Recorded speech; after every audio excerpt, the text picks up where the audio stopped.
So we broadcasted live yesterday from New Orleans, and then we also had a block party.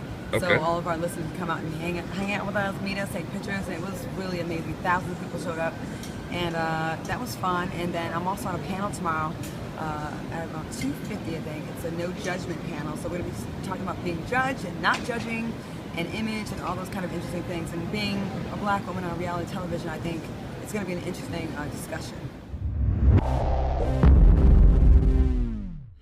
I think the time that we're in right now, like the era we're in right now, reality stars are becoming more famous than like actors that kind of work in their craft for many, many years. I've done a lot of things, but I've never had the kind of fame I've had since I've gotten on a reality show, which is kind of unfortunate.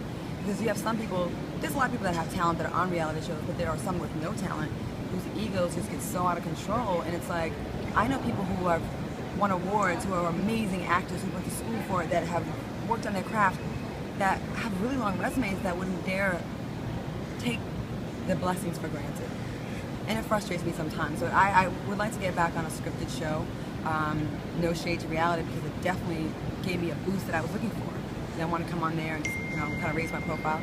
But yeah, I would love to get on a scripted show and play like a lawyer or a detective or a police officer.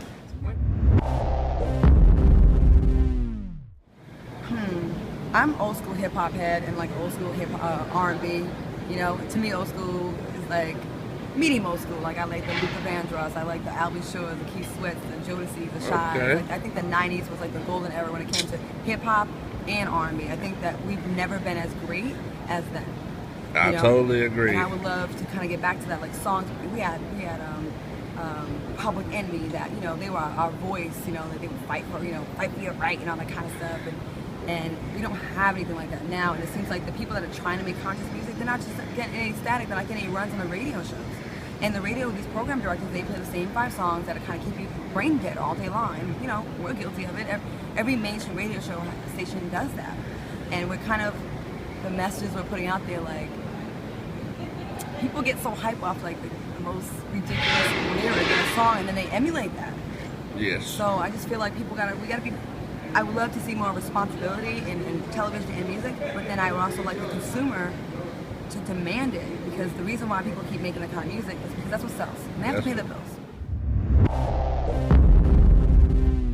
DJ can do a mix, but it's got to be within the guidelines. We have to. It's just. They figure out what songs that's going to be the ones that are going to be winning, and you can go to any major city and it's going to be pretty much the same songs on those stations. So it's way higher up than the program directors. They're being told by corporate, and sometimes those corporate folks don't look like you and I, so their best interest may not necessarily be, consciousness. I've seen frustrated DJs that wish they can get back on wax, and do a hot mix for you, and kind of just throw in some interesting, the B-sides of the albums. I started in college radio where we had that luxury because we weren't answering to anybody when it came to money.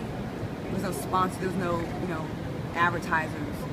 So we would be able to play the B-sides, the more in the cut songs that were your songs or that meant something. But you'd be more creative and more leeway when there's no money involved. Why would we allow the Confederate flag to be celebrated and raised and be put up? The Confederacy lost, okay? You don't see the Nazi flags flying anywhere. You sure don't see that. You don't see, that's just not how it goes. So it's just, to me, it seems like when you see that flag, I feel like that's a neighborhood I need to get out of. I feel like that's not for me. It means something. It's kind of good old boy. It's kind of, we want to go back to that way of living. We want to go back to that time.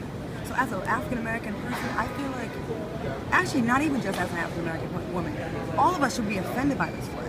And if you are hanging on to this flag, tell me why you're hanging on to this flag. And I'll pretty much show you probably a racist. Someone who's stuck in way back. You need to kind of, so the fact that people are getting so offended by it, it's really showing people showing people's true colors. And I just feel like ever since Barack Obama became president, people have been really showing their ass. And it's really sad.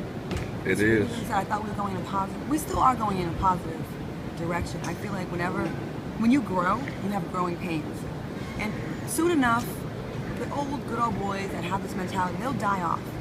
And the new generation isn't really having that. They're open to, they're more tolerant. They're open to, you know, gays. They're open to interracial dating and marriage and kids and you know, not being so racist. And I feel like we're going in the right direction, but it's going to be a little bit painful before we get there all the way.